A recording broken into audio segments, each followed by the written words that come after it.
Okay. Hi, good afternoon, everybody. So today we'll be continuing with the further airway and mechanical ventilation parts of the respiratory system. So unfortunately, due to the paucity of time, we have a lot left. So I've tried to cut short a few topics which are not really theoretically important and more important from the practical point of view. Uh, so as much as as much as possible, I'll try to finish this off today. And if at all you feel you have some doubts in the respiratory system, airway ventilation, and you want some help with any specific part, you can put it up on the group. If possible, I might just upload small PDF notes for you to read in the exam.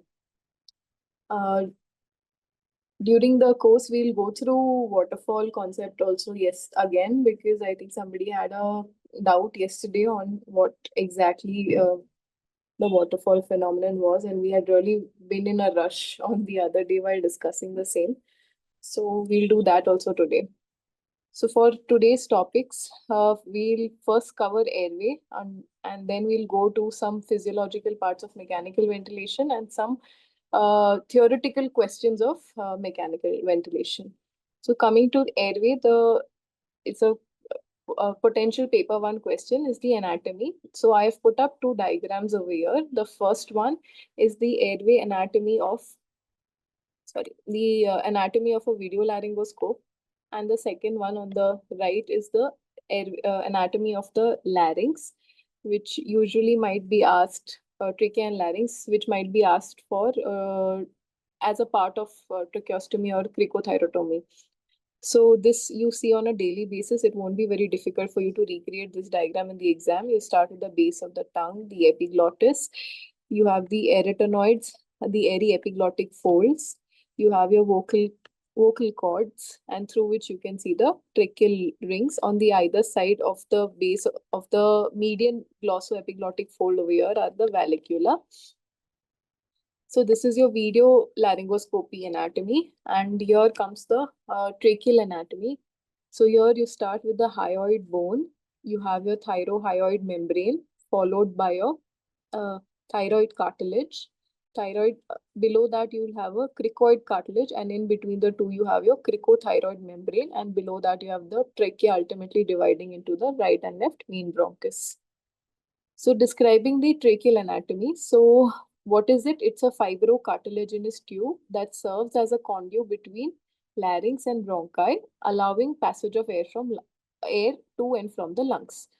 So you simply just draw this diagram over here. If you see, it has four layers. It's okay, starting from the innermost mucosa, submucosa, one cartilage which is C-shaped, and the adventitious layer. Here you draw the trachealis muscle connecting the two ends of this cartilage, and behind that you draw the esophagus. Okay, now while describing the answer, you describe each part of this diagram itself. So anterolaterally, what is it? It consists of these 16 to 20 tracheal cartilages. It's a hyaline cartilage. These cartilages are connected to each other by fibroelastic tissue. What do? They keep the trachea open during pressure changes that accompany ventilation. Then the next part you describe posteriorly. What is it? This is a fibromuscular wall. It is formed by the trachealis muscle. It makes the cartilages appear C-shaped. What does it do? It makes the trachea sufficiently flexible to allow expansion of this esophagus while swallowing. And then come the histological four layers. Mucosa, what type of mucosa it is? Pseudostratified ciliated columnar epithelium. The submucosa consists of connective tissues, glands, nerves, and vessels. It has a musculocartilage layer beyond that we've already seen, and adventitia. What are the functions of the trachea? Mainly is transportation of air. Second is humidification. It warms and moistens the air and protects the respiratory tract.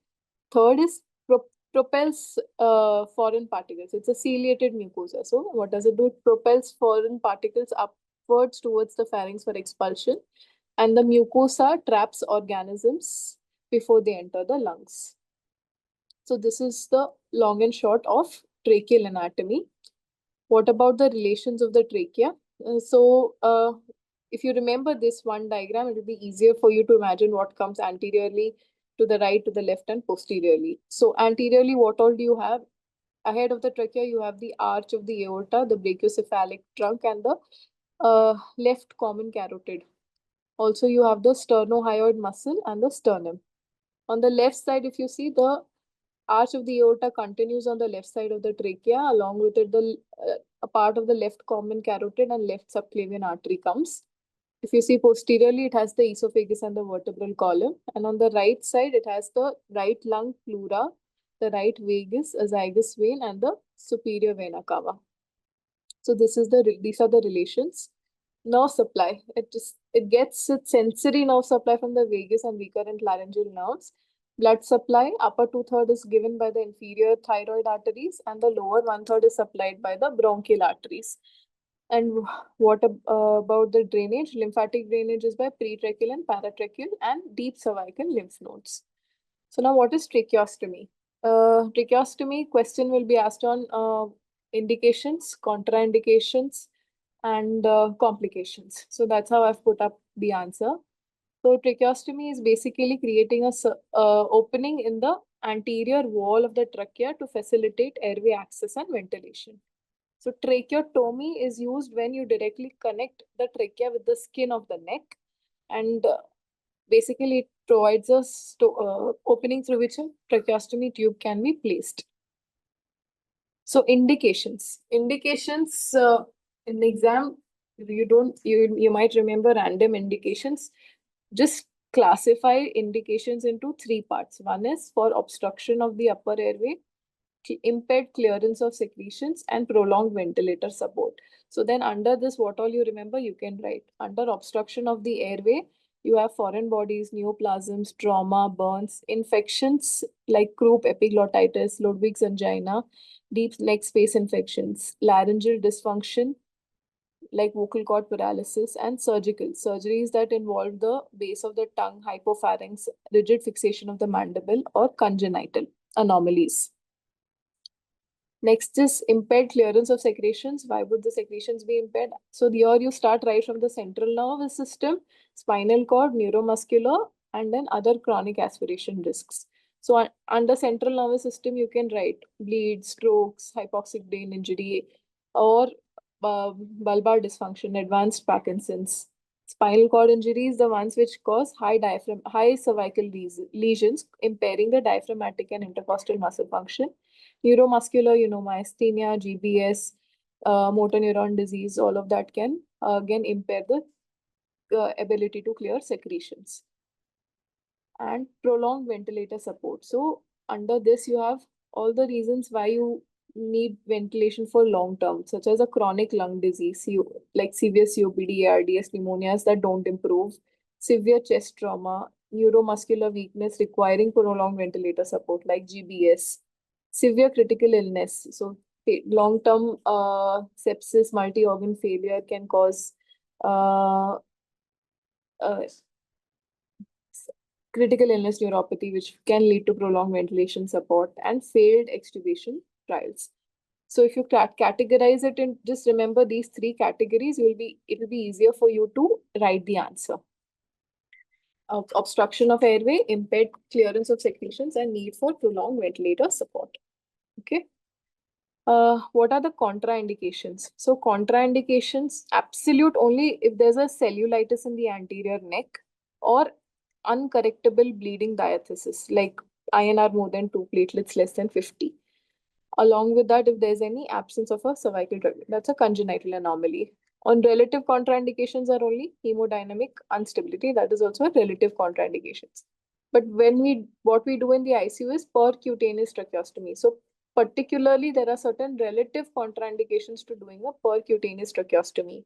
What are these? This which you assess on a daily basis. One is morbid obesity, short neck, or inability to identify and palpate the trachea. Vascular structures. If you have a high riding in innominate or thyroid internal mammary artery, gross distortion of the neck either due to hematoma, tumor, thyromegaly, or any scarring.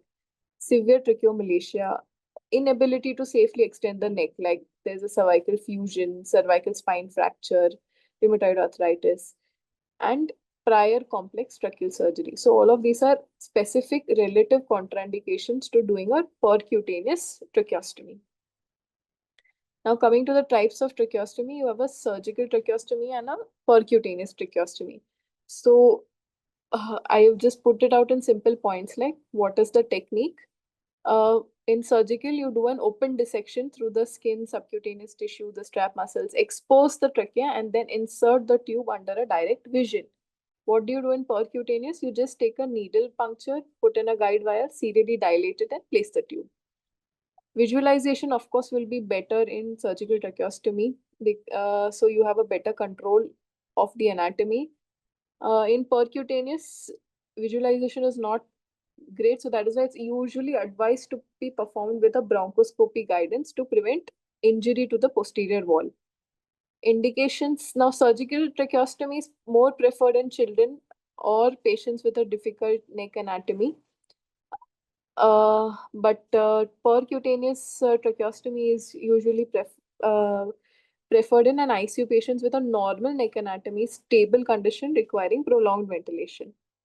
The complications both have similar complications, but bleeding occurs more commonly in surgical tracheostomy, and posterior wall injury, creation of a false passage, pneumothorax, and emphysema occur more commonly with percutaneous tracheostomy. Cosmesis wise, percutaneous tracheostomy is better because it's a smaller scar and cosmetically more acceptable. Amongst the percutaneous tracheostomies, what are the techniques that we use? One is the I'm sorry, this should have been Ciaglia. This is auto-corrected. Ciaglia, where there is sequential dilatation. Blue Rhino, where there's a single-stepped curved dilator. Griggs is basically a forceps, which allows blunt dilation. PRDT is percutaneous, rotational, and dilational tracheostomy. Then there are other methods described in the books. One is known as Fantony, which is a translaryngeal approach for fragile tracheal structures, and balloon dilatation, where a balloon catheter is used for dilation, when especially for a fragile tracheal structures. And lastly, ultrasound guided. What about the complications? Complications can be immediate in the first 24 hours, early in between day 1 and 7, late beyond day 7, and long term. So immediate, what will happen? Bleeding, loss of airway, hypoxia, hypercarbia, or tube displacement. You can create a pneumothorax, pneumomediastinum, emphysema, tracheal injury. Amongst the complications that you see the next day or in the first week of doing the tracheostomy is one is persistent bleeding, tube obstruction, atelectasis, wound infection, or tracheitis. Later stages, you'll see tracheomalacia, tracheal stenosis, and tracheoesophageal fistula. And long-term changes are voice changes and cosmetic changes. So this is a question asked previously, tracheostomy care in the ICU. So you know what are the things that you do in the ICU on a daily basis to look after the tracheostomy, but it's difficult to organize this properly in your answer. I've put it under 6 points. First is tube and stoma. So what you do for the stoma, what you do for the tube. Next is what you do for the airway ventilation. Then monitoring safety parameters, communication and nutrition for the patient, and lastly, weaning and decannulation. So what do you do to ensure that the tube remains patent? Regular suctioning. You give humidification via an HFNC to prevent drying and crusting. Regular cleaning and replacement of the inner cannula if it is present. And you secure fixation to prevent any accidental decannulation. So all of this is done for maintaining the tube. For the stoma, what all you do? It has to be cleaned daily, the stoma site, with an aseptic technique, and a sterile gauze dressing should be kept, which should be dry to prevent any infection or skin breakdown. And regularly you should inspect for any infection, bleeding, or granulation tissue at the stoma site. So for airway and ventilation, so you have to ensure adequate oxygenation and ventilation via SpO2 and ABG. Prevent aspiration by ensuring that the cuff is inflated and the head of bed is elevated. What are the monitoring and safety parameters we use is check the cuff pressure and aim to keep it at 20 to 25%, 20 to 25 centimeter of water to prevent aspiration, and Always have emergency equipment at the bedside. That is a spare tracheostomy tube, which is the same size as the patient has and one size smaller, suction apparatus, ambu bag with appropriate connectors. So all of these safety measures should always be there at the bedside in order to guide you in case of an emergency.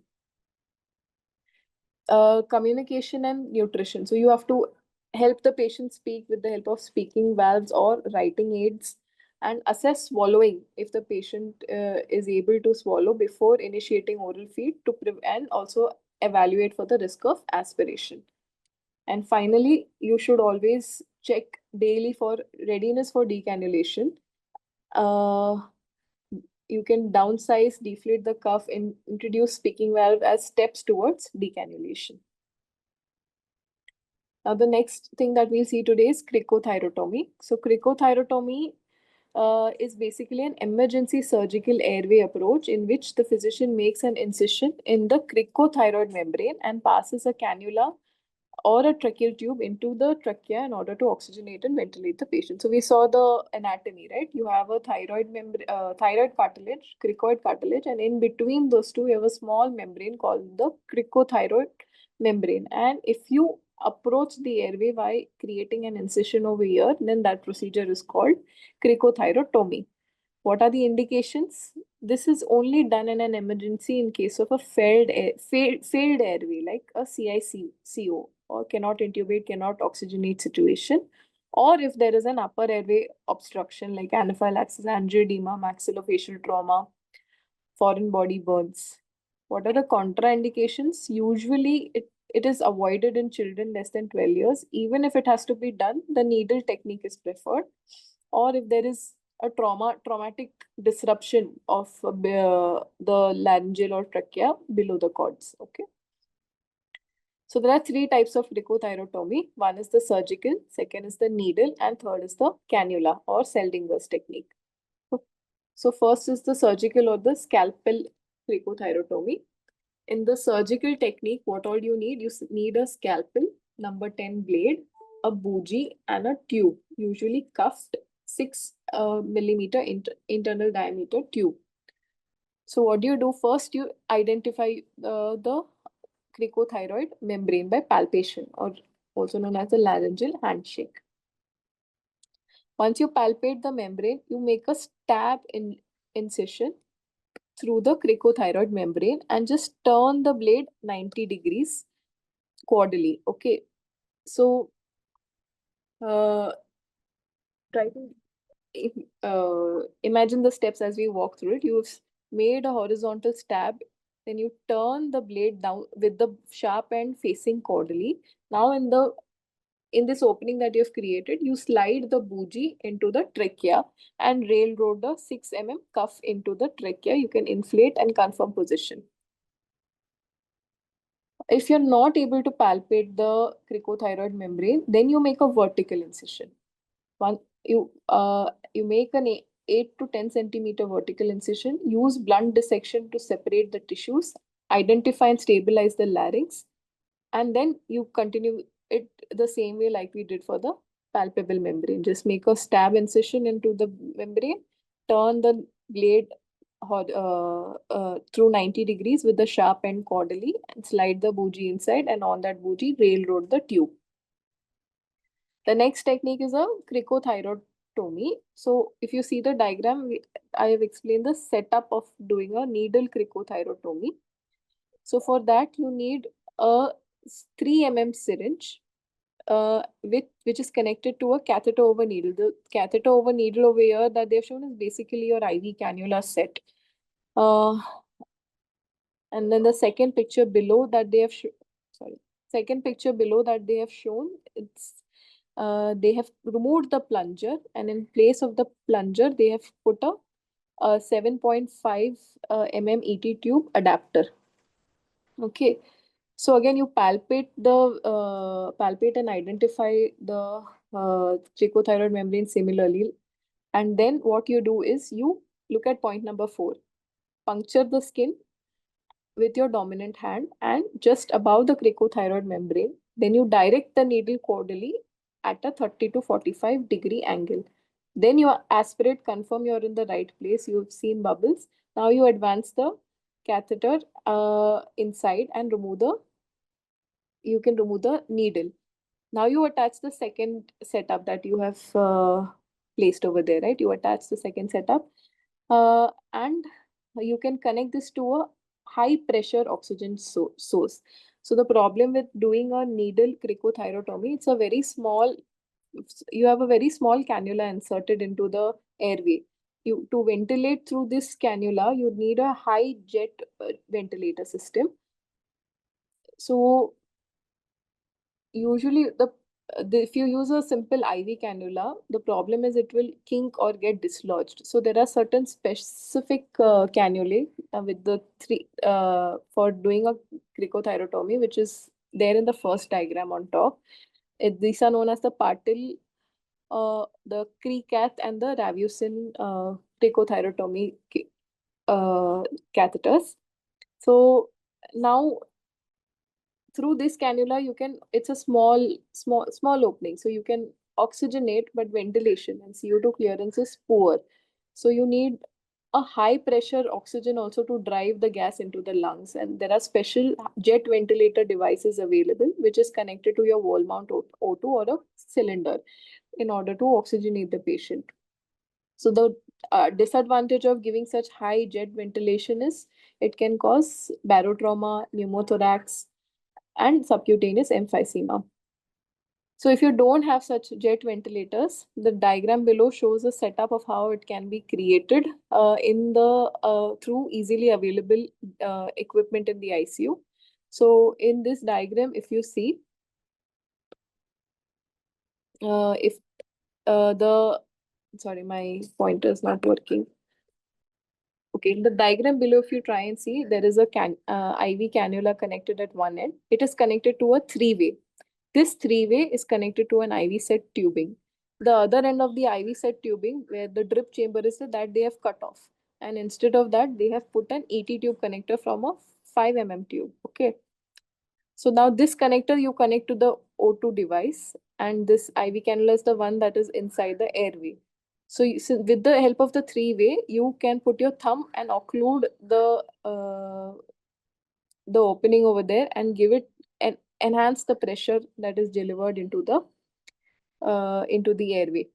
So this is one simple technique at the bedside that can be done in order to oxygenate the patient through a needle cricothyrotomy through simple bedside available equipment. I've just put this because practical point of view, you never know when and what might come up and you need to know this.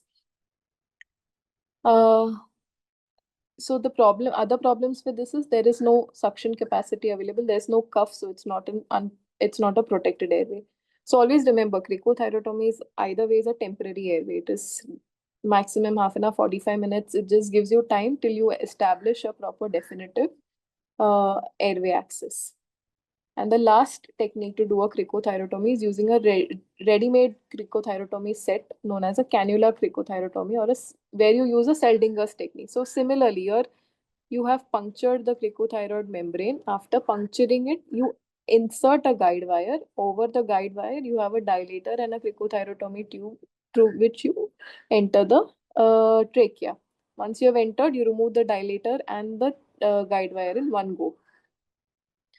Okay, so the three techniques, of which surgical, basically it's a faster technique. You get a cuffed tube, you have a definitive airway.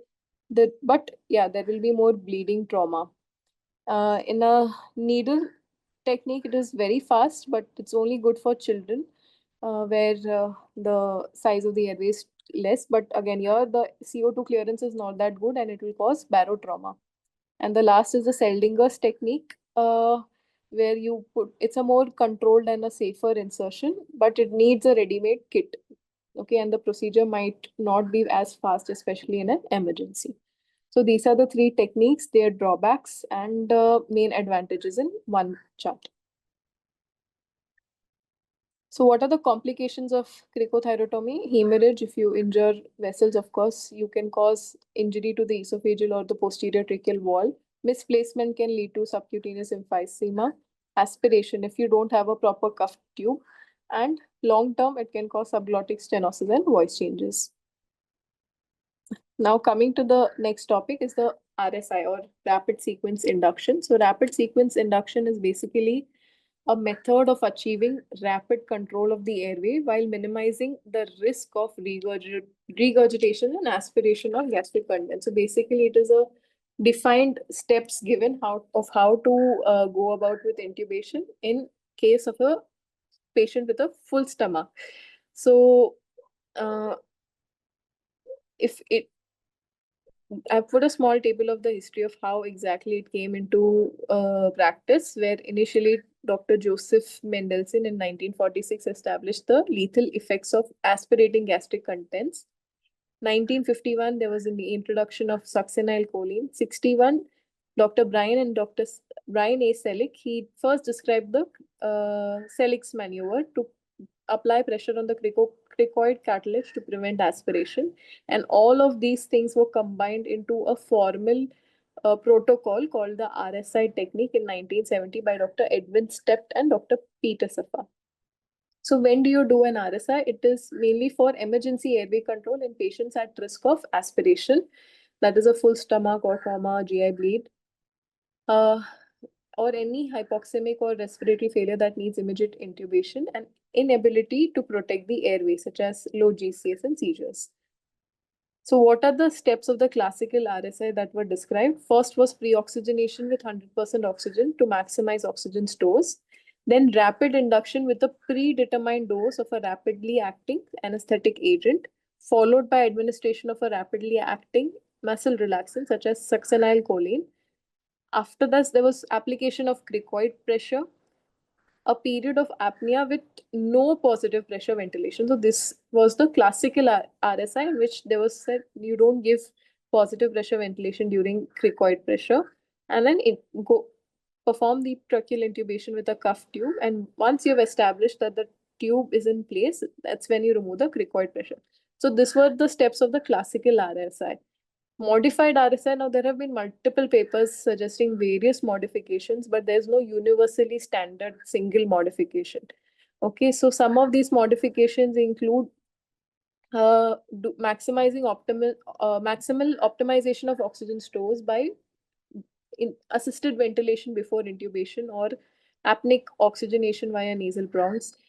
Then second is, instead of just giving a rapid induction of anesthetic agent, they would there are some modifications suggest doing a stepwise titration followed by paralysis with a rapidly acting agent. Third is application of cricoid pressure. From being an absolute recommendation, it's come down to advisable. So if it obscures the view of the laryngoscopy, then it you can release the pressure. And the fourth modification that has been studied is implementation of a pre-planned strategy in the event of a failure to intubate, which we will see ahead in our difficult airway algorithms.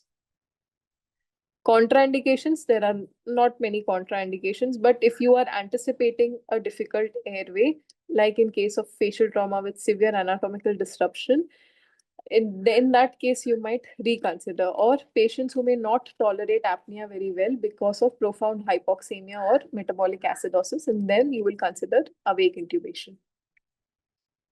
So this is a very important table which you should know pit pat even while performing an RSI in your bedside on a day-to-day basis. So there are four things that you need to look after while preparing the patient for intubation. First is prepare the patient. Second is prepare the equipment. Third is prepare for difficulty. And fourth is prepare the team. So in prepare the patient, what all do we do?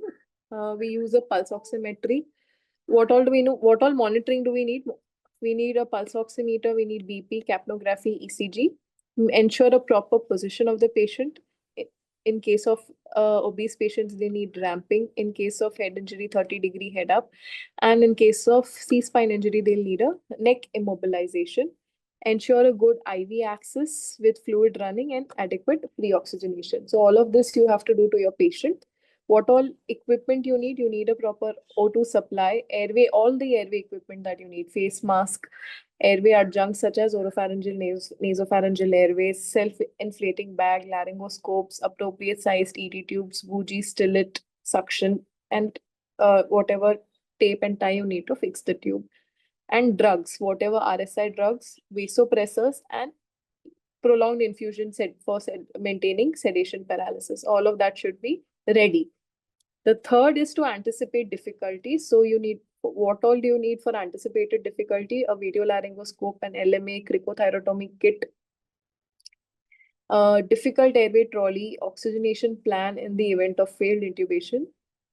And fourth and the last thing is to prepare team. That is, you confirm the roles before starting as to who is going to be the intubator, who will deliver the drugs, who will give the cricoid pressure, and who will do the inline stabilization wherever necessary. And always have a senior person accessible while doing such a procedure. So these four things, if you just remember the heads, you will be able to fill in what you do for the patient, what you do, what all equipment you need, difficulty anticipation, and team rules.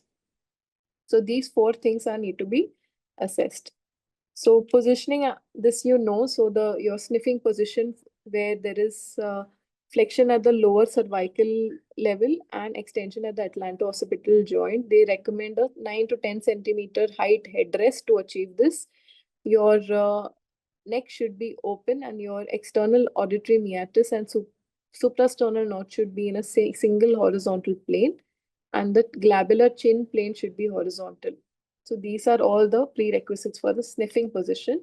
Ramping, what you do is you place multiple towel folds in and under the head of an obese patient till you achieve the external auditory meatus and the sternal notch in the same horizontal plane. And for C-spine injury patients, you need to do a manual inline stabilization where one assistant holds the head in such a way that the hand is between the mastoid process and the occiput. So that the head is held in one neutral position, and you should resist any change or during manipulation while doing the laryngoscopy. Commonly used drugs, these you know, their side effects, these you'll be able to write: propofol, ketamine, edomitate, and midazolam. Muscle relaxants, the ones recommended are only succinylcholine and rocuronium, and pharmacological adjuncts such as fentanyl, alafentanil, and remifentanil. These I'm pretty sure you will be able to write. Now, pre-oxygenation. About pre-oxygenation, what is the concept? It is supposed to replace the nitrogen that is forming the majority of the FRC with oxygen. And the main goal is to extend the safe apnea time. Okay. So safe apnea time is the duration of time until a critical arterial desaturation below 88 to 90% occurs after cessation of bleeding or giving the muscle relaxant. So in a healthy patient, a safe apnea time is up to 8 minutes. But if you do not pre-oxygenate, it would be only 1 minute. So at least three minutes of tidal breathing or 8 vital capacity breaths in 1 minute should be performed with an inspired oxygen concentration of 100%. Cricoid pressure. So the rationale of giving a cricoid pressure is to occlude the esophagus in between the cricoid and the vertebral body of C5, C6 so that there is no reflux aspiration of the gastric contents. So it is said that you start with a 10 Newton force, and then once the consciousness is lost, you increase the force to 30 Newtons. There's no way of knowing how much is 10 and how much is 30. And you keep the pressure maintained till the position of the tube is confirmed. But if at all there is any difficulty in laryngoscopy or if vomiting occurs, the cricoid pressure should be reduced or released. So a lot of controversies around the Selix maneuver that the application of cricoid pressure displaced the esophagus laterally in 90% of the subjects. So instead of occluding, it actually displaced it. It worsened your Cormack-Lehan grade view during laryngoscopy. And there was no difference in the incidence of aspirations. Plus, reduced lower esophageal sphincter tone. It reduced the LES tone. So therefore, it actually increased the risk of reflux. And the median intubation time was longer. So in most situations, it is not harmful, and may be beneficial. It is specifically contraindicated in C-spine injury, anterior neck trauma, active vomiting, and if there is inadequate view of the cords in laryngoscopy. So what are the limitations of RSI there is no ability to test mask ventilation since you are not doing any positive pressure ventilation. Later on, in a CICO condition, if you don't know whether your bag masking is adequate or not, risk of failed intubation, you have given the paralytic agent, so spontaneous breathing is lost. So if intubation fails, you need rescue operations. Hemodynamic instability may occur in critically ill patients. Aspiration risk is not fully eliminated. It has limited applicability in some patients, such as those who have profound hypoxemia or severe metabolic acidosis. They will not be able to tolerate even a brief apnea. Uh, and drug related limitations, what all each drug has its own side effects, which is another limitation of the RSI, and it's not suitable for children. Now from RSI, we move to difficult airway. So there are two definitions of difficult airway. One given by the American Society of Anesthesiologists, sorry, uh, which defines difficult airway as a situation where anesthesiologist has difficulty with either face mask ventilation or tracheal intubation or both. So here it's specific in the American Society definition. It specifically mentions that it should be a trained anesthesiologist who's having difficulty with bag mask, tracheal intubation, or both. And in the Canadian Society, instead of anesthesiologist, they use the term experienced airway manager. And apart from face mask and tracheal intubation, if you're not able to put in a supraglottic airway or establish a emergency front of neck airway, that is when they define it as a difficult airway. So if any of these fail, not all, if any of these fail, then it is called a difficult airway. So the assessment. Now the assessment for a difficult airway is different in the ICU as compared to the OT. Over here, the recommended method is to use the Markocha score. So the Markocha score has been test validated for airway assessment in the ICU. So in the ICU, what is different is that there are other physiological problems apart from just simple airway anatomy problems that can uh, make us airway establishment difficult. One is that, and second, also there are other operator related factors which also should be given due consideration, which have been included in this score for anticipating difficult airway. So what are the scores? M is for Malampatti grade 3 or 4. After M is A. Now A is apnea aware, okay? Obstructive sleep apnea. C is cervical spine limited mobility. O is mouth opening of less than 3 centimeter. Again, C is coma, and H is hypoxemia, also agitation less than 80%. And the last score is A, that is non-anesthesiologist. So it considers both pathology related problems and operator related problems while anticipating or assessing for a difficult airway. So total score is 12. It ranges from 0 being easy and 12 being very difficult. Anything more than 7 is a difficult airway as per the Markocha score. So just remember, I think the most confusing part is the second A. The second A is obstructive sleep apnea. That is the only part that confuses us. Otherwise, the mnemonic is very clear. So what are the drawbacks of the Markocha score? It has not been validated for video laryngoscopy and the sensitivity is only 73%.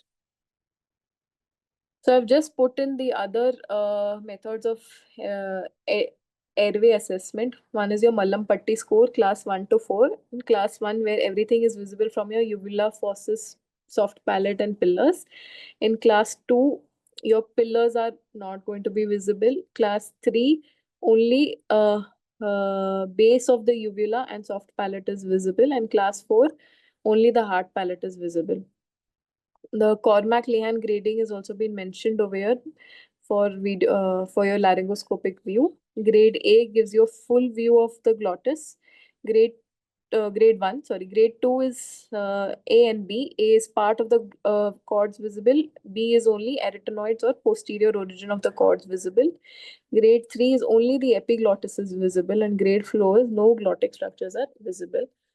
Another method of assessment is your Lemon airway assessment. In that you have L is for look externally for any facial trauma, large incisors, beard, mustache, large tongue. E is the evaluate the 3-3-2 rule.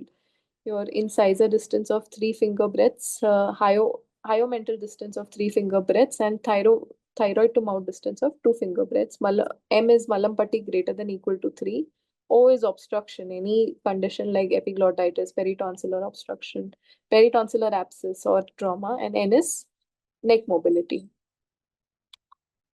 So now difficult airway management guideline, the classically explained difficult intubation guideline given by the Difficult Airway Society is your plan A, B, C, and D.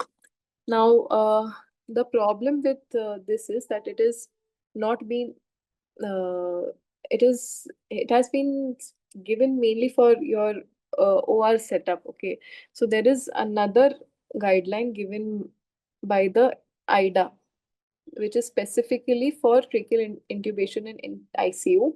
So it does not explain difficult airway as A, B, C, D only. It also includes step 1, 2, 3, 4, 5. So we'll go through that more in detail. So your step 1 is pre-oxygenation and induction of anesthesia. So what all is included over here is 2 persons are needed, of which one should be experienced. For optimizing pre-oxygenation, they recommend one of the two, either using an NIV or an HFNC. So remember, your RSI usually does not uh,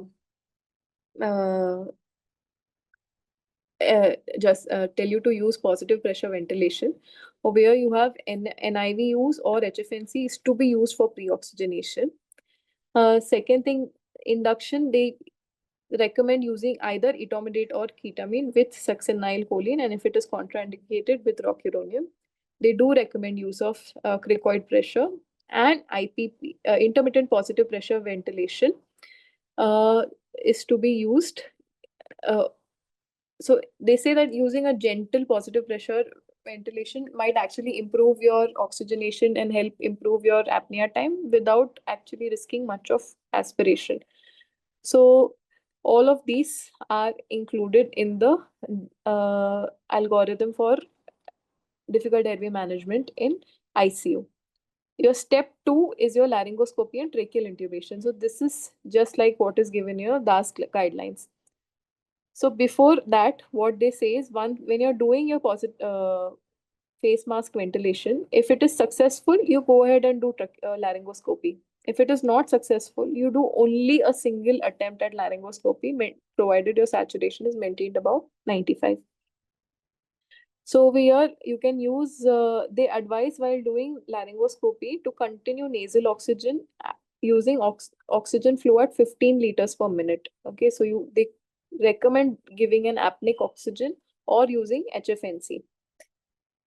Then you can use either direct or video laryngoscope, and maximum 2 attempts are supposed to be used. The DAS guideline says 4 attempts. Okay, over here it is 2 attempts. And between each attempt, you will have to change something. Either you have to improve on the position of the patient, either you change the scope blade, or you use a bougie stillet, or you do an external manipulation, or you release the cricoid pressure. So you don't do the same thing again. You do something that is probably obscuring your view and helps you get it better at the second attempt. And throughout both the attempts, you're supposed to maintain the depth of anesthesia. Okay. So this is your step 2 of your intubation protocol over here. Second is step 3 now. So now if you have failed, then you go ahead and put in a supraglottic airway device. During this, so you continue with your apneic oxygenation, and you preferably use a second generation supraglottic airway device. Remove the cricoid pressure during insertion of a supraglottic airway device if you haven't already. And even for this, they give you only 2 attempts provided the saturation is above 95, and between each attempt, ensure mask ventilation. and maintain the depth of anesthesia. If you fail at putting a supraglottic airway device also, then the next step is to do a rescue face mask ventilation. Again, here you continue the apneic oxygenation using O2 or HFNC. And then eh, while doing the bag mask, you have to ensure a good neuromuscular blockade. And even if this, and then you give a, if this also fails, then you do an emergency cricothyrotomy. We have already discussed cricothyrotomy in detail, so I'm not going to it go into it again. So your step one is your pre-oxygenation induction. The plan A of your DAS comes in step two, that is laryngoscopy and induction. Plan B comes in step three, that is supraglottic airway device. Plan C of rescue mask, face mask ventilation comes in step four. And plan D is your step five, that is emergency cricothyrotomy. So what is this is a specifically asked question. So this is something we already discussed, but since it's an answer in itself, I've just put one slide. What is CICV? It is a most dangerous form of airway difficulty where you cannot visualize the trachea for intubation and cannot effectively ventilate the patient's lungs with a face mask. So basically, when you are here at step four is when it is called, when you failed at step four, it is a CICV condition. So what do? Do not continue to try and intubate the patient first. You will cause more swelling, bleeding, and increase the risk of complications. Second, administer 100% oxygenation and give a jaw thrust to help lift the base of the tongue from the pharyngeal wall. Use airway adjuncts like oropharyngeal or nasopharyngeal airway. Use two hands to hold the mask and an assistant to squeeze the bag, and which may make a significant difference. By using two hands, you can pull the mandible ahead in the anterior direction and release the cricoid pressure on the second intubation attempt, and always call for help. And the treatment of a CICV is cricothyrotomy, which we've already discussed. So of late, there has been a lot of papers on physiologically difficult airway, and it has been asked at least 2 to 3 times previously. So what is physiologically difficult airway? The definition is it when the patient's physiology and pathophysiological alterations increase the risk of complications during tracheal intubation and transition to a positive pressure ventilation. It is called a PDA, or a physiologically difficult airway. Basically, patients' own compromised reserves have caused a condition in which the risk of complications of intubation are high. So what are the risk factors? One is the patient's pathophysiology. So these are the points that you should mention as the risk factors for doing for a PDA. One most important is hypoxemia, cardiovascular instability. So already desaturated patient or a patient with a low blood pressure. Others are right ventricular dysfunction, raised ICP, obesity, pregnancy. And other human factors are your airway operator experience. So how do you approach a physiologically difficult airway? So step one is team and equipment preparation. So this is the same thing what we have seen in the chart, where a table of 4 columns, right? Prepare the patient, prepare the equipment, prepare for a difficult situation, and prepare the team with defined roles. So the same thing comes over here to have a proper checklist. Team over here, they recommend 3 healthcare providers for a physiologically difficult airway. And training, you should include simulation-based training for preparedness. Step 2 is patient preparation. Patient preparation first is assessment and counseling. So assessment we saw, sorry, this is not Monacha, this is Marco Chasko, sorry.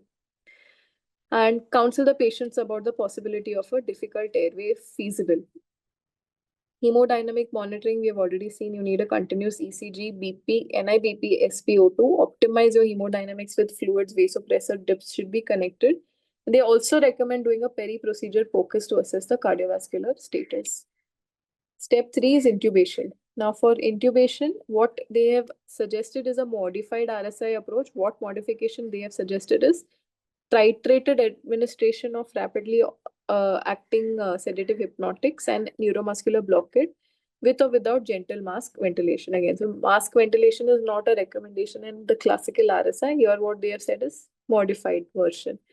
And cricoid pressure should, if applied, remove it immediately if your visualization is impaired. So initially, cricoid pressure was a recommendation. Now it's just mellowed down to a suggestion, or you can do it, but if at all there's any difficulty, you can release it.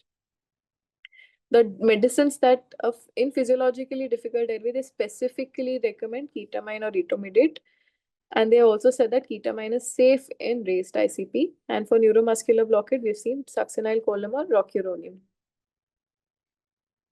And tracheal intubation. For a physiologically difficult airway, the recommendation is to use a video laryngoscope itself.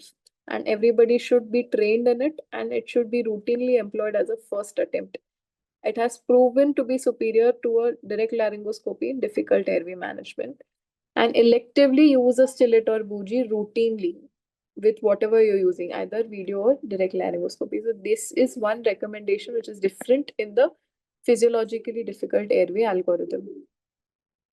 Step 4, post-intubation care. So here, this is, you have to confirmation of the tube. They recommend it at least wait for 7 breaths on the ETCO2 to confirm the tube position.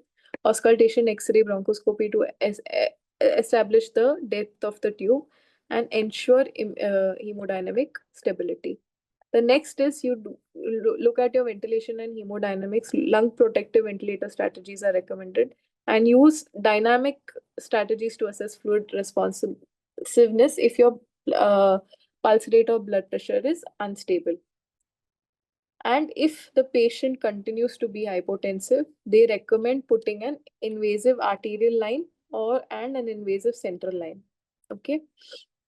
And continue whatever infusion of sedative hypnotic as per your clinical requirement. So a few things that are specifically mentioned in the physiologically difficult airway is to use the Makocha or the HIP score for assessment. Then to have modified RSI, and the drugs they have recommended specifically ketamine, etomidate, and even safe use of ketamine in raised ICP cases. And using video laryngoscope is what is specifically different that has been mentioned in the physiologically difficult airway path algorithm. The next is in mechanical ventilation, one of the physiology questions that is asked is lung volumes and capacities. So I've put a simple graph that gives you all the lung volumes and capacities in one place. So now you look at this. First we'll do volumes, then we'll do capacities. Volumes, you start from your baseline to around 1.5 liters almost. This is your residual volume. So what is your residual volume? It is the amount of air in the lung that remains even after a forceful expiration. Then comes your expiratory reserve volume. This is another 1500 ml. So this comes to 3 liters. Okay.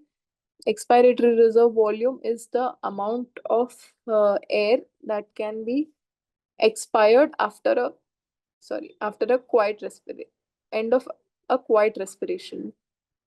So this is your expiratory reserve volume. So from this 3 liter starts your tidal volume of 500. So what is your tidal volume? It is the amount of air inspired or expired during quiet breathing or rest breathing. And above this comes your inspiratory reserve volume up to 6 liters, which is the amount of air that can be forcefully inspired above a quiet breathing. Okay. So these 4 form your volumes. Start with your residual volume 1.5 liters, expiratory reserve volume another 1.5 liters, 500 ml of tidal volume, and 2.5 liters of your inspiratory reserve volume. Coming to your capacities. So the first capacity is your functional residual capacity. Functional residual capacity is the sum of your residual volume and your expiratory reserve volume. That is your inspiratory capacity comes next. That is your sum of your inspiratory reserve volume and your tidal volume. Vital capacity is the amount of air that can be maximally inspired and expired. That is a sum of your inspiratory reserve volume, tidal volume, and expiratory reserve volume. And finally comes your total lung capacity. The formal definitions of each I've put on this in this one slide to just go through before the exam. Now, next we come to some important ventilator terminologies or concepts. The first that we will be dealing with is the driving pressure. So, what is driving pressure? Driving pressure is the distending pressure above the PEEP required to generate a tidal volume during mechanical ventilation. So basically, how much pressure you need to apply on the lung in order to distend it with a particular tidal volume is called your driving pressure. Okay. So it represents both the pressure required to counter the elastic resistance of the chest wall and the lung. Okay, so this pressure includes the pressure needed to counter the elastic resistance of the entire respiratory system. It includes the chest wall also and the lung also. So what is the formula? Delta P, that is your driving pressure, is tidal volume upon compliance. For a ventilated patient who is on passive breathing without any spontaneous effort, it is your P plat or your plateau pressure minus your PEEP. Okay, so what are the target values? What it is said that in patients with ARDS, you aim to keep it below 14 to 15 centimeter of water to minimize lung injury. Higher values indicate a increased risk of villi. So what are the strategies to decrease the driving pressure? One is increasing PEEP. So if you see the formula, it is P plat minus PEEP, right? So if your PEEP is increased, your delta P should at least mathematically be reduced, or you limit the tidal volume. What is the utility of delta P or this driving pressure? First utility we describe in ARDS patients. So in this, the most widely studied is by Amato et al. This in this paper, they have mentioned that of all the parameters that you see on the ventilator, be it RR, tidal volume, or P plat, driving pressure was the only pressure parameter that stratified the risk of villi and was associated with a survival benefit. But you don't have a formal trial that has used a driving pressure driven strategy versus a low volume driven strategy to prove this. But in his study, in his paper, he has said that of all the parameters that you see, your driving pressure best stratifies risk of villi and is also associated with a survival benefit. The other benefit of driving pressure we have seen yesterday, it helps in adjusting or deciding how much PEEP you have to give. Other uses of driving pressure in we've seen in non-ARDS uses are optimizing the ventilator settings intraoperatively to reduce post-op morbidity. This specifically has been seen in thoracic surgeries and CP bypass surgeries, where they have seen that in thoracic surgeries, for every 1 centimeter water increase in driving pressure, morbidity post-operatively increased by 3.4%. And similarly, even in CP bypass surgery, it has proven to have lesser post-op pulmonary complications. Okay, so this is the importance of driving pressure. So each of these pressures, na, even in my previous slides, you would have seen whatever concept I discuss, I put it in specific points so that's easy to revise. Mainly definition, what is the formula for it, what are the normal values or the target values for it, and what is its clinical utility.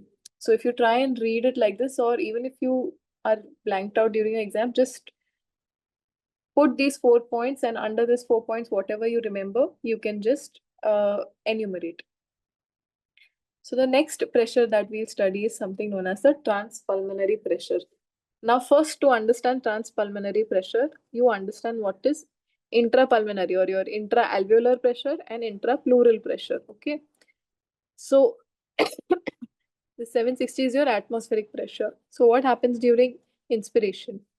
Your intrapleural pressure is already negative. You know, it is around -4, right? So during inspiration, it becomes further more negative. say around -6. So this causes your air to move in from the atmosphere, right? So your intrapleural pressure drops and your intrapulmonary pressure also drops. The difference between these two is known as your transpulmonary pressure. Okay. Uh, so coming to the definition, the difference between the alveolar pressure and the pleural pressure is called transpulmonary pressure. So this is also the distending pressure, like we saw in driving pressure. No, driving pressure we said was the distending pressure required to inflate the lung. So this is also the net distending pressure applied to the lung in either by the inspiratory muscles or positive pressure ventilation.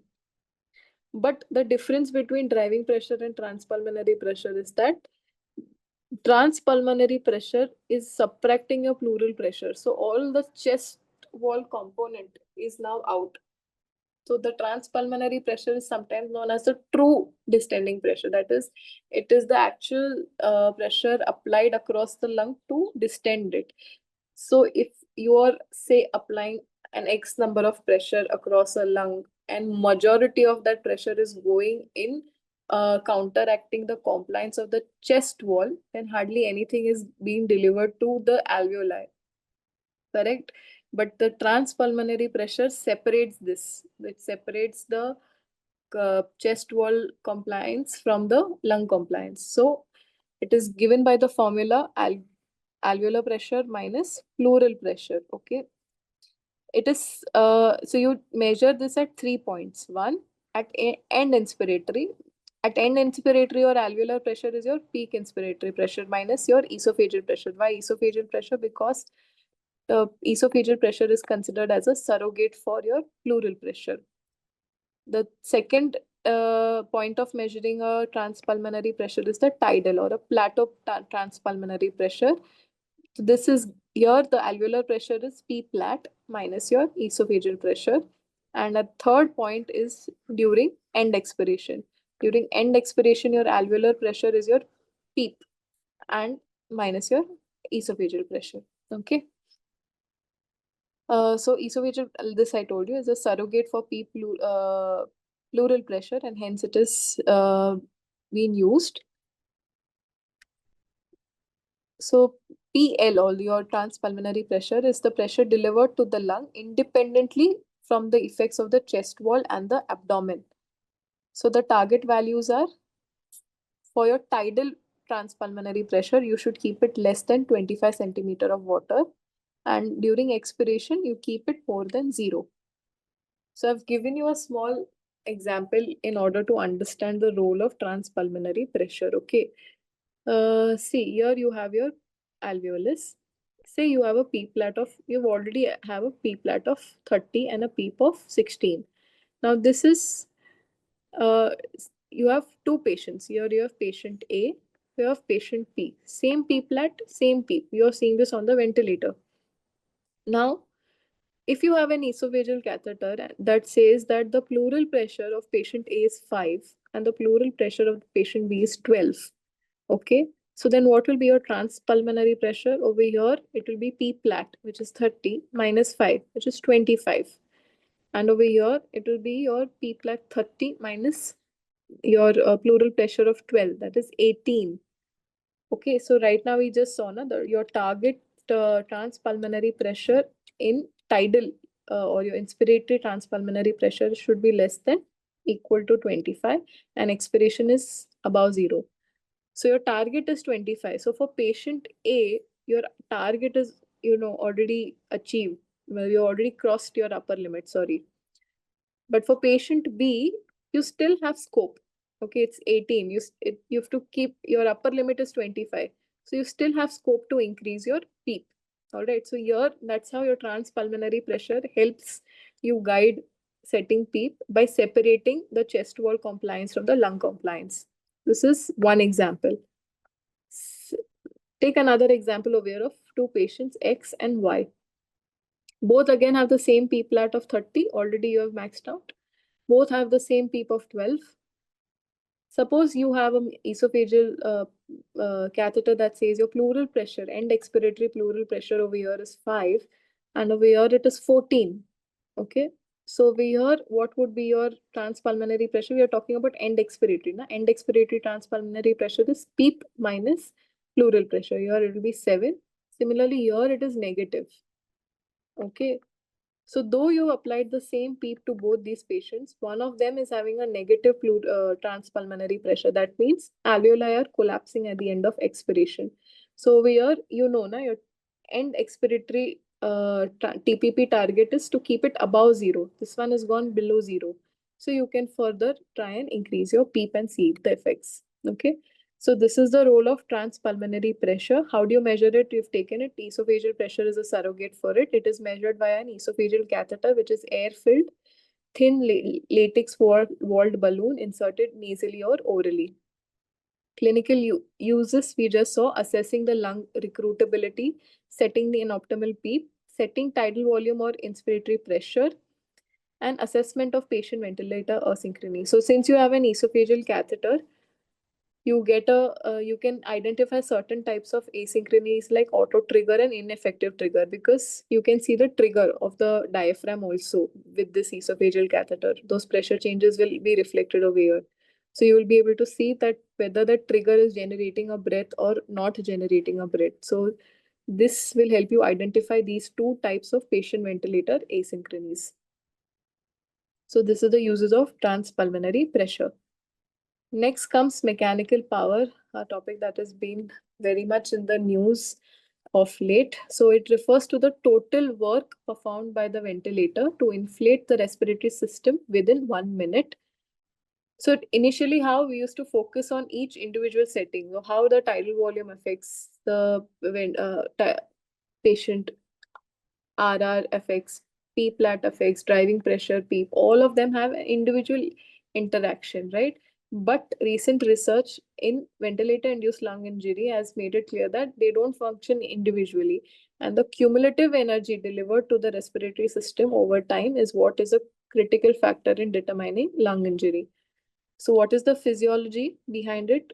So it is basically how much energy you are transferring to the lungs. So this each breath that you deliver, it delivers energy to overcome one the elastic forces and the other is the resistive forces. So mechanical power basically quantifies this energy load over time and measures it in joules per minute. Basically, the work done by the ventilator to inflate the lungs repeatedly. So it has two parts. One is the elastic component and the other is the resistive component. Elastic component is the work done to stretch the lungs and the chest wall, and the resistive component is the energy need to overcome the airway resistance. So if you're giving a high mechanical power, it can cause overstretching, volute trauma, or shear stretching, atelectotrauma, especially in ARDS patients when the power is low, when the compliance is low. So now the formula for mechanical power in different papers and different authors have given differently. We stick to the one with given by Gattinoni. So even for the mode, for different modes, the power is mechanical power formula is different. The for volume control given by Gattinoni, it is 0.098 into RR into tidal volume into P peak minus half of delta P, where 0.098 is a conversion factor to convert centimeter of water per liter to joules. Delta P is your driving pressure, P plat minus PEEP. P peak is your peak inspiratory pressure, VT tidal volume, and RR respiratory rate. So what you need to understand is each of these components don't have equal effects.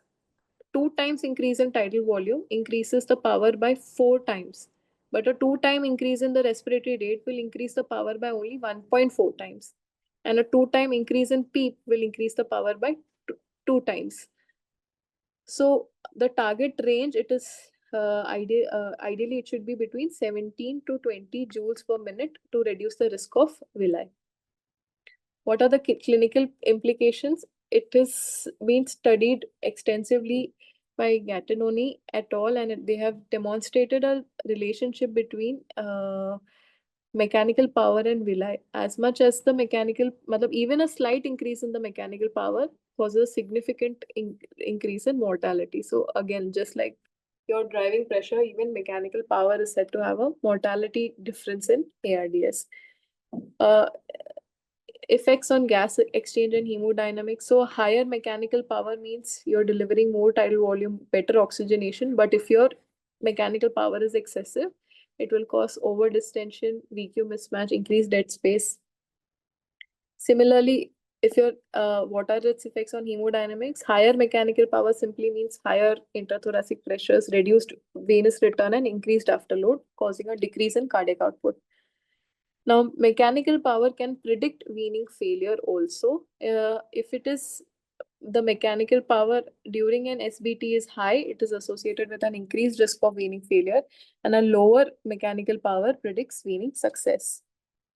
Also, it has an implication in NIV. It is a less explored implication, but it has a study in COVID ARDS patients has shown that you can calculate the mechanical power for a patient on NIV, and this calculation in the first 24 hours actually could predict your need for intubation and mortality.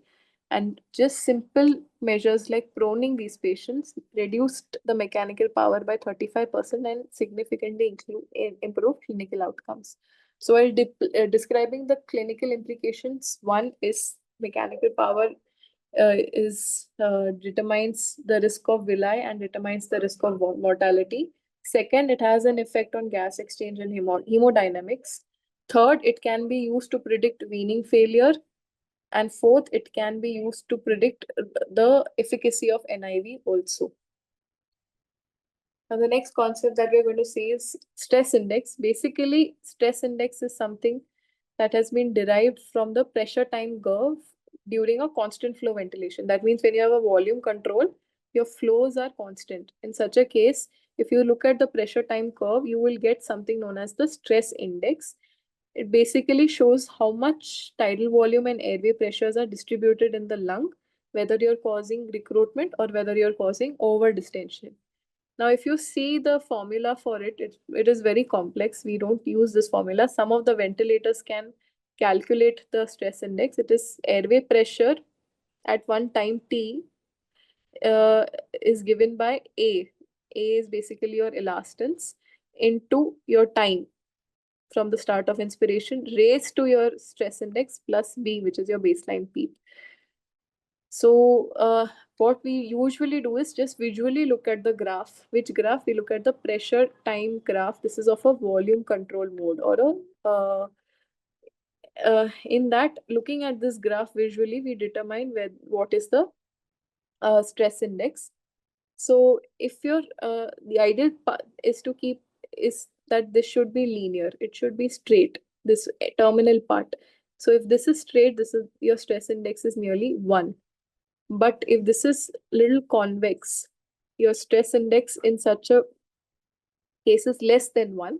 Less than 1 means you have a lot of collapsible alveoli, and that is why this part, the stress index is less than 1. That means you still have some scope to increase your PEEP and get more recruitment done.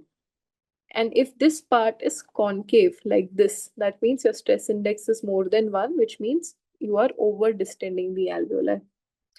So this is again one small concept. Now coming to some modes of ventilation. Now I am not going to the details of the modes, but one question that has been asked previously is what is closed loop closed loop ventilation? So to understand that, you need to understand the concept of open loop ventilation and closed loop ventilation. Now, what does it say? It says that uh, in an normally what we do in the ICU is this. What we do is you have a patient, you have a ventilator, and you have a clinician. Okay. So clinician assesses whatever the patient's condition is. Based on that, he sets the ventilator, and exactly that is delivered to the patient. So here, this is an open loop because it is your clinician is within the loop. Okay. But in a closed loop ventilation, what happens is your clinician is outside the loop. Your ventilator assesses your patient's dynamics, and on its own, the ventilator will readjust based on whatever the patient's needs are. So over here, the controller or your clinician is out of the loop. So this is known as a closed loop ventilation. When a clinician is into the loop, it is known as an open loop ventilation. Okay. Uh, Sorry. So what is open loop ventilation? It's a mechanical control circuit that does not respond to changing patient conditions, and the physician needs to set all the parameters on the ventilator. In a closed loop ventilation, it is an automated mode of ventilation that uses the patient's physiological signals to automatically adjust the ventilator settings. So these are certain newer modes, which one of the common ones that we use is PRVC. Okay, so in PRVC, we set the tidal volume and we set one regulation pressure. So the ventilator decides how much pressure is needed to deliver this tidal volume. And based on the patient's lung dynamics, if this pressure is exceeded, it will automatically uh, cut off the pressure delivered by the ventilator and deliver a lesser tidal volume. So this is one of an examples of the closed loop ventilation. Basically, it protects the lung from high pressures.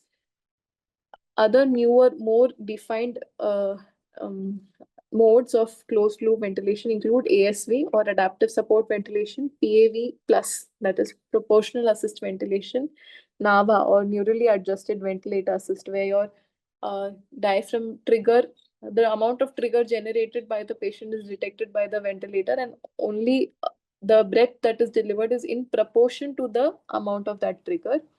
And Smart Care or Neo Ganesh, which is a AI installed closed loop ventilator. So what are the advantages? One is obviously there's better patient ventilator synchrony. The ventilator is automatically adjusting as per the patient needs. Second is there's reduced workload for the clinicians.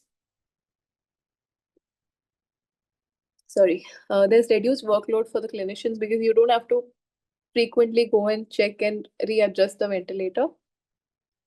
Enhanced safety, there's better gas exchanged because the targets are achieved by adapting to the lung compliance, and faster weaning. So the transition to a spontaneous breath by dynamically balancing the support is faster.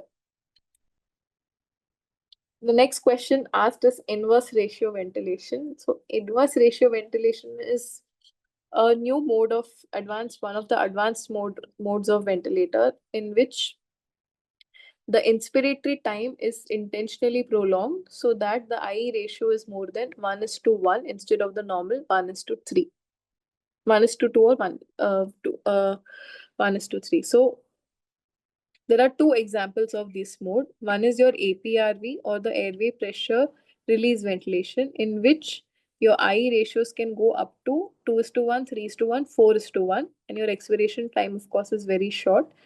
This is given by your dragger ventilator. This is just for your own knowledge. And the second is by a bi-level ventilator. A bi-level mode gives you an IE ratio of only 1:1. So the as compared to APRV, the expiratory time is relatively more. So this mode is given by your Puritan Bennett ventilators. So it's basically the same concept, but it's just that different brands of ventilator are called it differently. So how do you define any mode of ventilator? You define it as the control and the cycle. So this is what it's a pressure controlled mode and time cycle mode. But at the same time, it is allowing spontaneous breathing with or without pressure support in both phases of the ventilator cycle. So I'll explain this statement to you. So basically, the ventilator has its own inspiration expiration cycle. So the ventilator has one cycle where the pressure is going to be high, and one small time when the pressure is going to be low and again high. So basically, this will be 4:1, say 3:1 or 4:1. Over and above this, the patient is allowed to take his own breath whenever he triggers. Okay, and this breath can be, you set the sensitivity and pressure support for this breath. It can be in any phase of the ventilator. It can be either in the high phase or it can be in the low phase. So this is what is the concept of inverse ratio ventilation. So by improving your I ratio, now you've prolonged your inspiration to so long, you ensure better recruitment. Okay. So I'll explain you a simple concept in order to understand this. This APRV, bilevel, and even HFOV is something called as shear stress. Okay, what is shear stress? Is at So whenever you are rapidly giving a high pressure to open the alveoli, then this alveoli shuts, then it opens, then it shuts. So this repeated opening and closing is what is causing a shearing stress in them, which is what causes atelic trauma, which is one of the mechanisms of villi. Okay, so these newer modes, they attempt to decrease this villi and at the same time improve your alveolar recruitment by prolonging your inspiration in APRV and bilevel. Okay, so that is what is the fundamental concept behind this mode. So what are the settings in these modes? You have a P high. P high is the time, like I showed you in the diagram, right? You have this, you have a P high, you have a P low, and at the same time you have a T high and you have a T low. Okay, the time that is to be at this point and the time that is going to be at the low point. So P high is usually it is basically if you're switching from a pressure control, the inspiratory pressure that you were giving is equivalent to your P high. You should avoid exceeding from more than 30 centimeter of water. So giving a high high P high will ensure a high transpulmonary pressure and will promote lung recruitment. Your P low is equivalent to your PEEP. The difference between P high and P low determines the tidal volume. Frequency, so you have a T high and a T low. So your T high has to be more. You want a ratio of almost 4:1, right? So this is 3 to 6 seconds, and the time spent with low pressure is only 0.5 to 0.8 seconds. So this is the your T low is the most important settings in ARV. The This is the duration required to 1 second.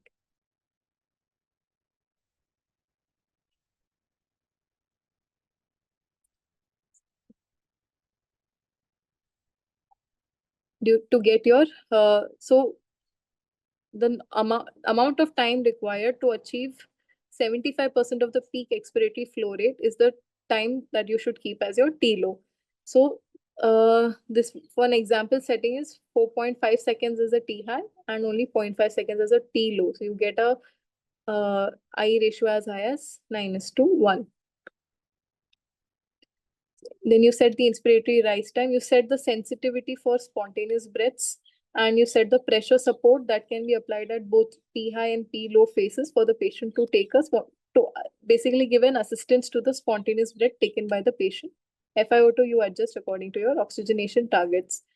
So usually you would theoretically want to believe that actually by giving such high pressures, and on top of that, if you're giving spontaneous breathing, you would expect that the lung injury would increase. But what has been seen in studies, actually it has proven to be beneficial because mainly because of recruitment. Plus, I explained you the concept of shear stresses. So the shear stress is reduced. There's more homogeneous distribution of the transpulmonary forces and redistribution of perfusion to the uh, uh, atelectatic or fixed areas. Advantages: prioritize uh, prioritizes alveolar recruitment, so better aeration, lesser shear stress, lower RR. Paralysis and deep sedation is not required. In fact, you're encouraging spontaneous breathing over here. So because of that, there will be better clearance of secretions. Disadvantages: one is barotrauma, but this is only theoretical. It's not seen consistently in studies. Patients will need a lot of fluid here because of your positive intrathoracic pressures. This is opposed to the restricted fluid strategy in ARDS.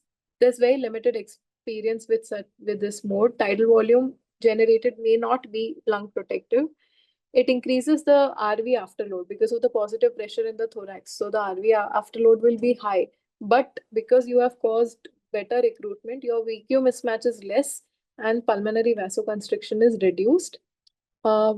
The release breath. So if you're keeping the lung open for 4 to 5 seconds, and that half second also where you're caused a release breath, you can cause de-recruitment in that phase. And sorry, this last point was supposed to not be there. Yeah.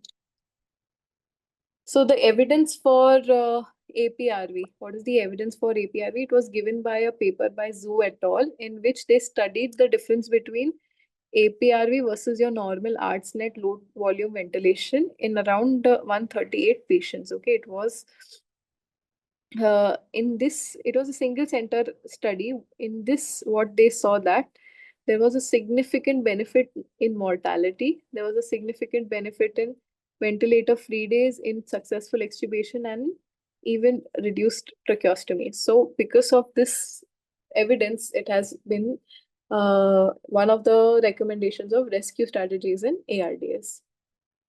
The next comes your HFOV, or the high frequency oscillatory ventilation. So to understand HFOV, you think of it as a vibrating CPAP machine. Okay, if you look at this diagram over here, okay, so you have your ET tube over here. You have the inspiratory limb coming from your ventilator, expiratory limb over here.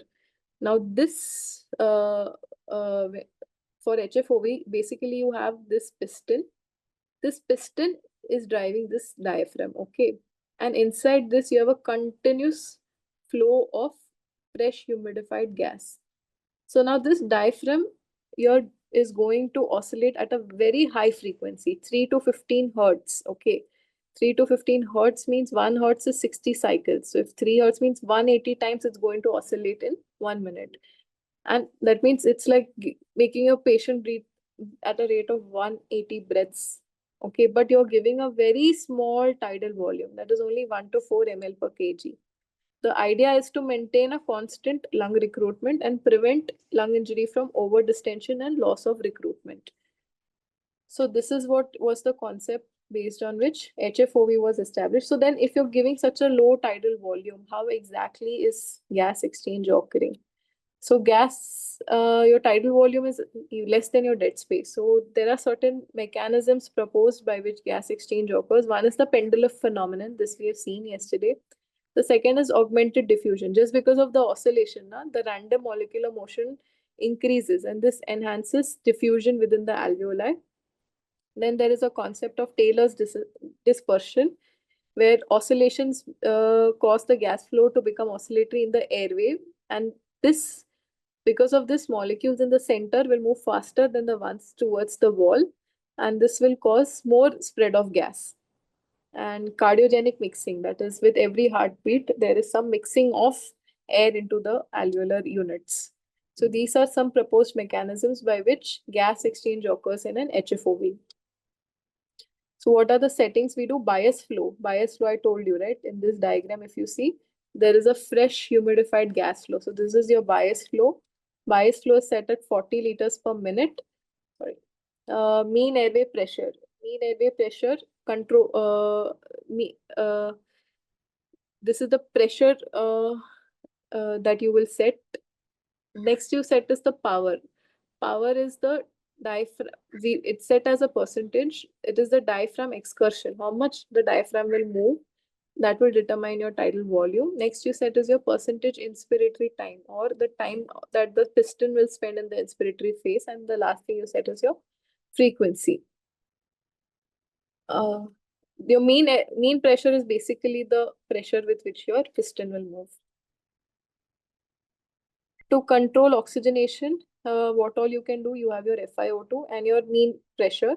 So the higher pressure means more gas exchange. And to control your carbon dioxide, you again have your power, or delta P, the amount of excursion that that is occurring in the HFOV. Frequency, you can increase the frequency to cause more CO2 washout.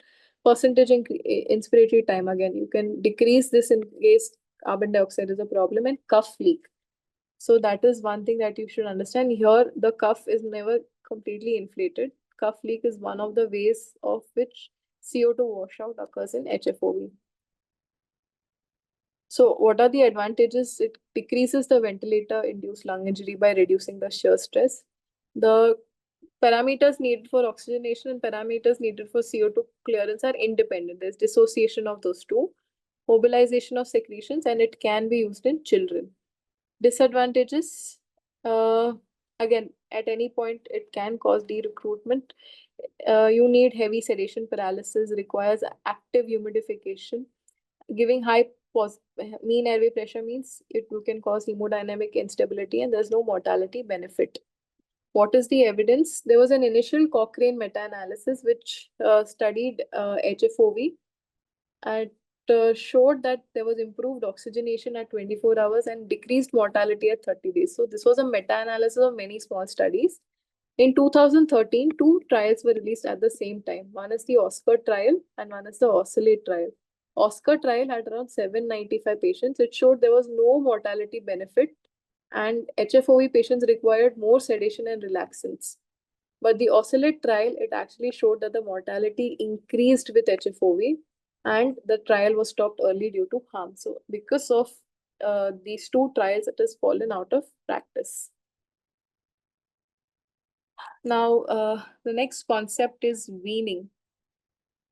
Weaning, there is a question on not only weaning failure, what are the causes of weaning failure? There is also a question on the weaning indices like RSBI and even how to assess readiness for weaning. What are the criteria to establish readiness for spontaneous breathing trials? So coming to the definition first, the definition that was initially given by ICC, uh, it is basically a process of gradually decreasing the mechanical ventilator support and transferring the ventilation process to the patient's spontaneous breathing apparatus. So ICC classified weaning into three groups. Group 1, simple weaning. Group 2, difficult weaning. Group 3, prolonged weaning. Simple weaning means after the first assessment, there is successful extubation or extubation after one attempt of SBT. Difficult weaning means it took 2 to 7 days after the initial assessment or 2 to 3 attempts of spontaneous breathing trial. And prolonged weaning means it took 3 attempts at spontaneous breathing trial, more than 3 attempts of spontaneous breathing trial or more than 7 days after the initial assessment. So now, yeah, the more sign is missing over here. Sorry, more than 7 days or more than 3 attempts. Okay, 1 attempt simple, 2 to 3 attempts difficult, more than 3 attempts prolonged. 1 day simple, 2 to 7 days difficult, more than 7 days prolonged. Okay, so remember over here, they say the patient should be extubated. Huh? After 7 days, if the patient is extubated, they say this was difficult weaning. So these were the gross problems with the ICC definition. Okay. One is it only considered patients who were ultimately weaned, and use of spontaneous breathing trial is not the same universally. Okay, so some it was they said initial assessment. They used terms that initial assessment SBT was not clearly defined, and a lot of patients, especially with type 2 respiratory failure, you might just extubate even without an SBT. So all of these patients were not really included in this definition. So that is why there came another definition by Wind, weaning according to the new definition. This was proposed in 2016. So the Wind definition defined weaning as the any kind of separation attempt without accounting for the previous reduction in ventilator support. So basically it defined weaning in two categories. One is for intubated patients, one is for tracheostomized patients. In the, sorry, in them, the definition includes two components. First is the separation attempt, and the second is the successful weaning or separation. So separation attempt means you give a spontaneous breathing trial or direct extubation, or extubation without a SBT is defined as a separation attempt in intubated patients. Successful weaning means extubation without death or reintubation within the next 7 days, whether NIV post-extubation was used or not, or ICU discharge without mechanical ventilation within 7 days. Whichever comes first is called successful weaning. That means the after you patient got extubated, within the next 7 days, there was no reintubation, or the patient was discharged, or the patient survived, is what is called as successful weaning. For a tracheostomized patient, 24 hours or more with spontaneous ventilation through the tracheostomy without any mechanical ventilator was defined as a separation attempt. And when was this separation attempt successful? It was successful when the patient remained on spontaneous breathing without a mechanical ventilator for 7 consecutive days, or he was discharged on spontaneous breathing, whichever came first.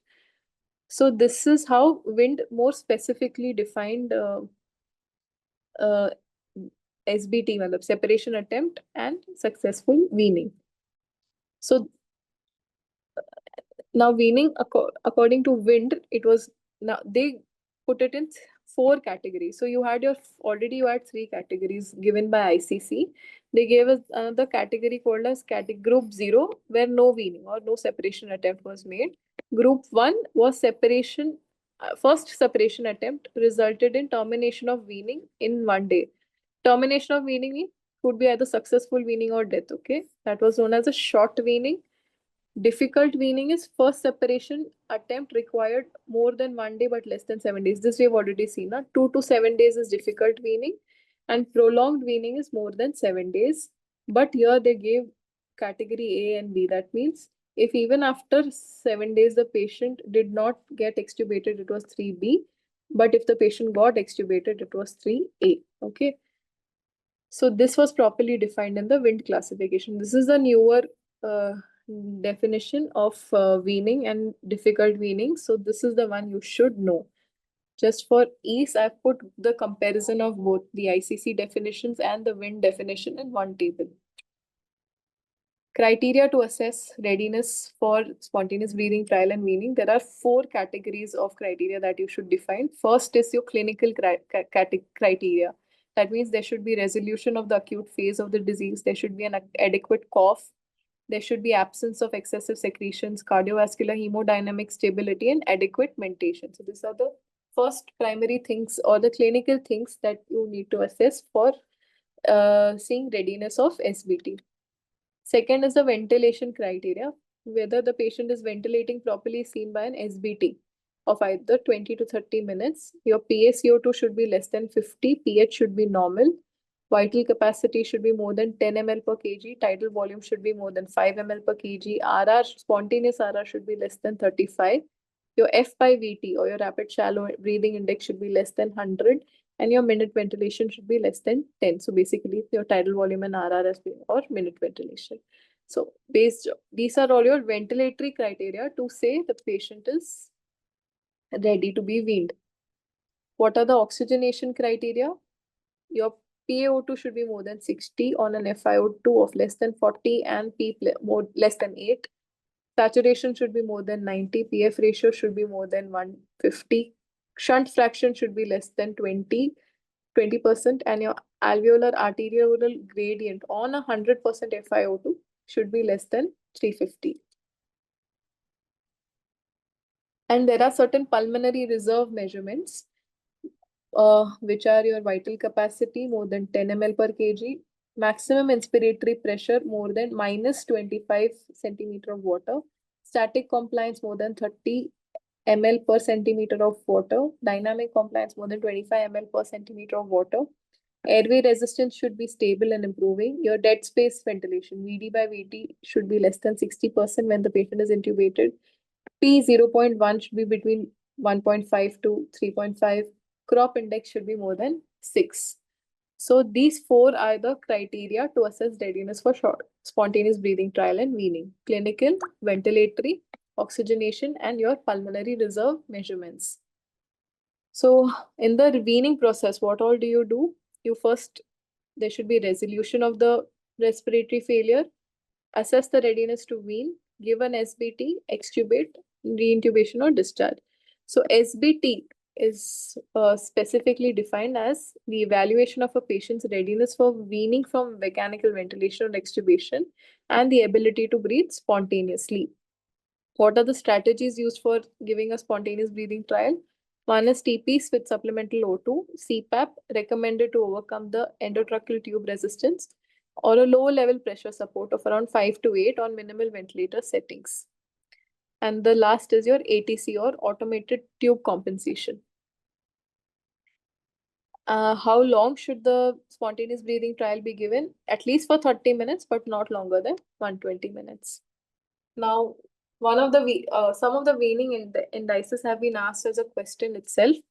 Amongst them, you have an RSBI. So, what is RSBI? RSBI is basically, it is used to evaluate the prediction of successful liberation from the mechanical ventilator. It is described by Young and Tobin.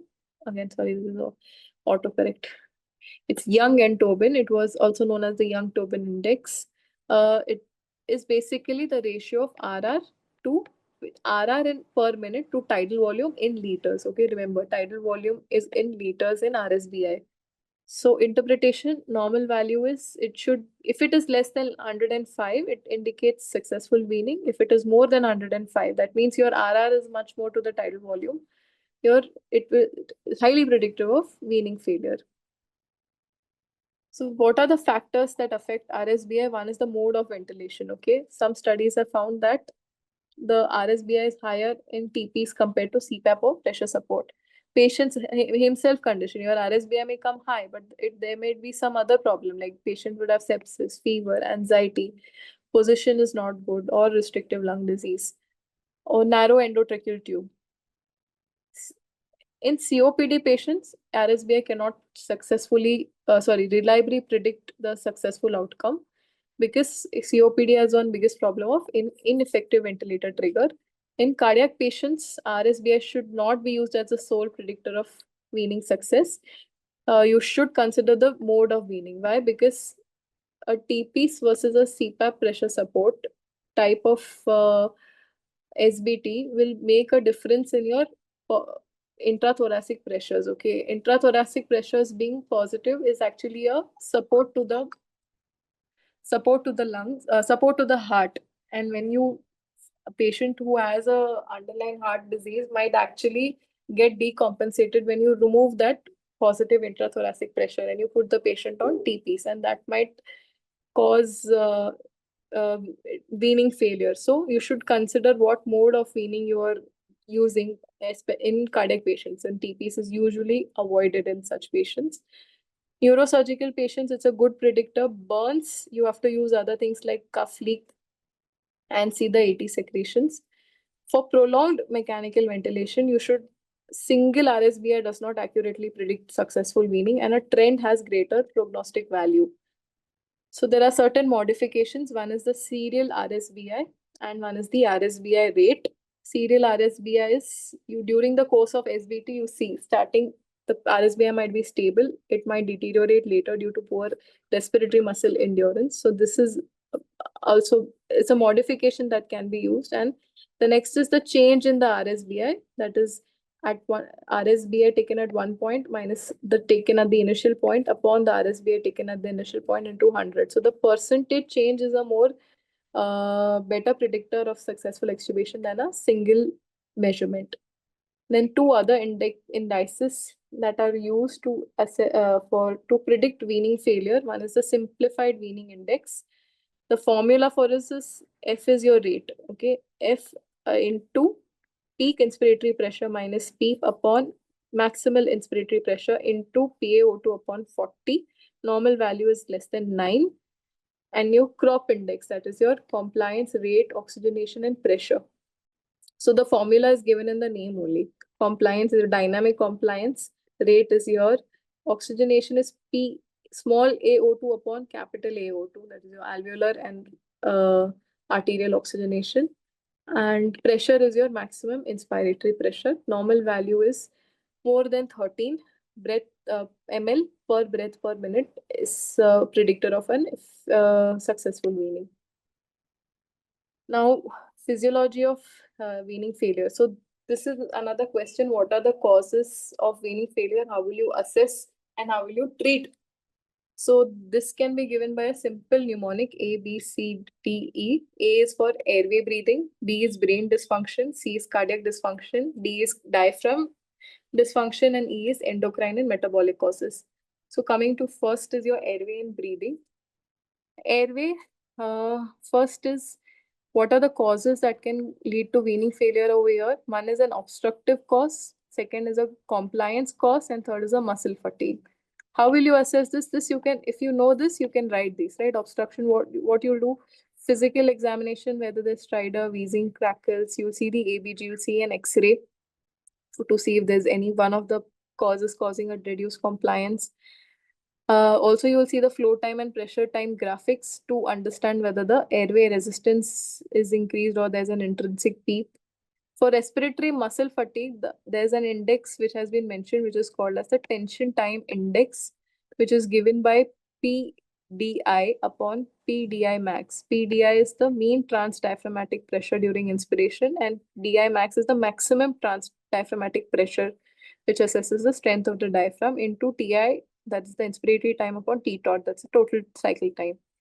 And if this tension time index is more than 0.15 to 0.18, there is a risk of diaphragmatic fatigue and weaning failure. How do you treat it? You find, right? Depending on what you get over here. You clear the secretions, do a suction, give a bronchodilator, give a corticosteroid for airway edema. Treat the underlying lung pathology. If there's pneumonia, give antibiotics. If there's edema, give diuretics. Optimize the ventilator settings to improve the gas exchange, and NIV as a bridge if required. So this is your airway and breathing. Next comes your B. B is brain dysfunction. So what are the causes of brain dysfunction causing weaning failure in the ICU? Most common is an altered mental status due to delirium. Next is central respiratory drive depression because of maybe opioid overdose, encephalopathy, and neuromuscular disorders affecting respiratory control. So amongst how will you assess? You can assess by seeing the GCS neurological exam, drug levels of opioids, EEG or CT-MRI. And how will you treat? First of all, reverse the sedations. Either you stop it or use reversal agents. Treat the delirium, whatever is causing it, either an infection, electrolyte imbalance, hypoxia, consider antipsychotics. Support the neuromuscular disorder if that is a cause, and optimize your ventilator support till your central drive improves.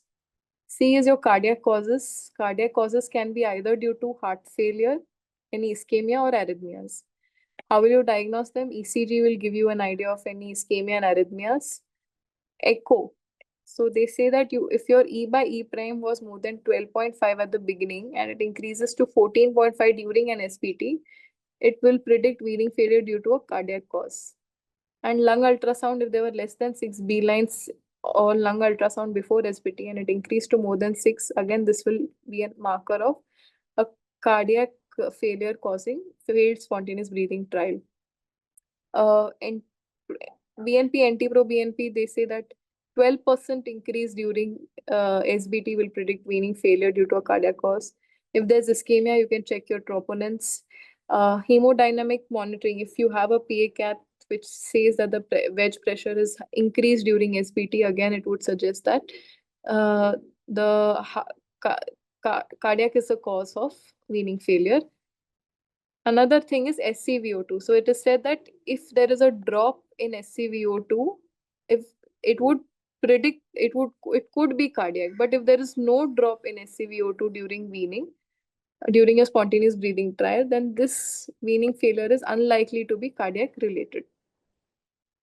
So how will you treat any cardiac dysfunction? Obviously, for heart failure, you'll give diuretics or for fluid overload, vasodilators for preload and afterload reduction. If there's ischemia, treat it with if there is arrhythmias, then you give specific treatment for those antiarrhythmics.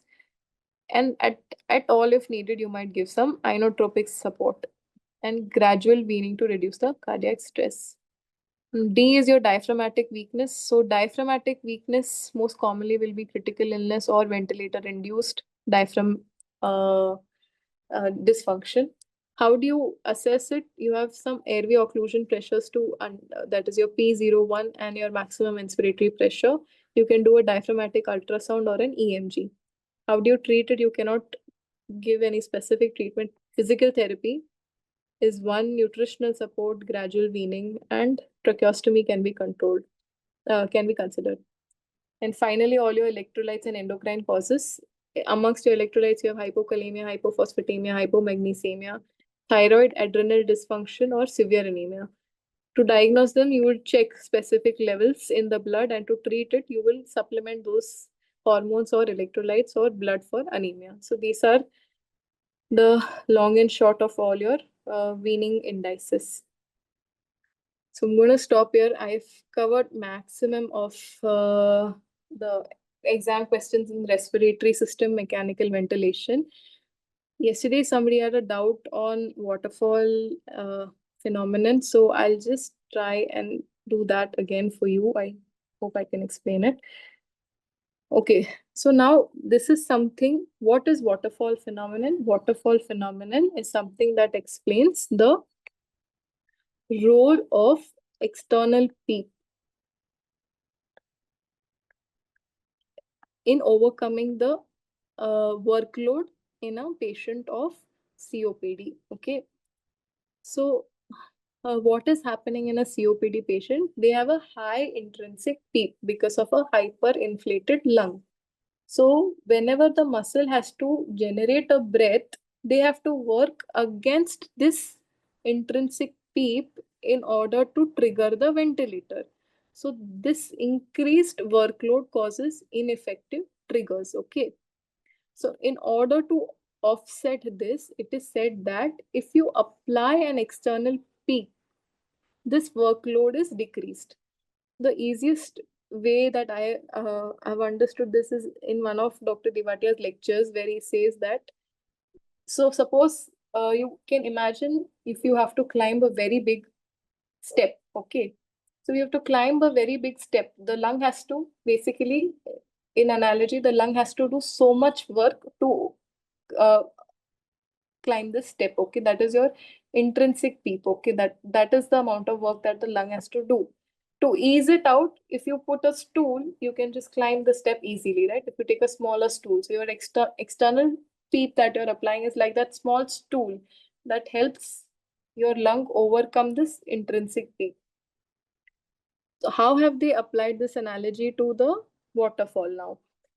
So in you have a pressure over here in the alveolus. You have some narrowing or some airflow limitation in a COPD patient. This is your critical pressure, and beyond that, you have an airway which has an airway pressure. Okay.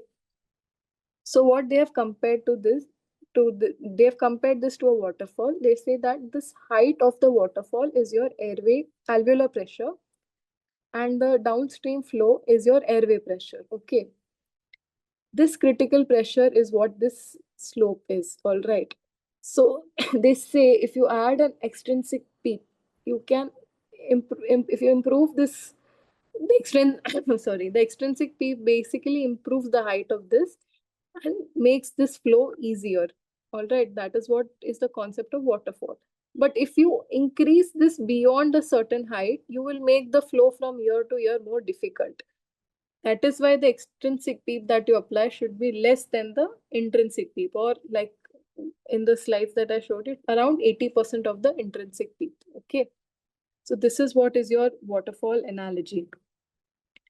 Okay, I'm going to stop over here at this point. And if anybody has anything, any doubts, or you feel like some things are unclear, either you can, due to paucity of time, I'll have to log off now, but you can put it on the group. I'll try and help you as much as possible. Okay.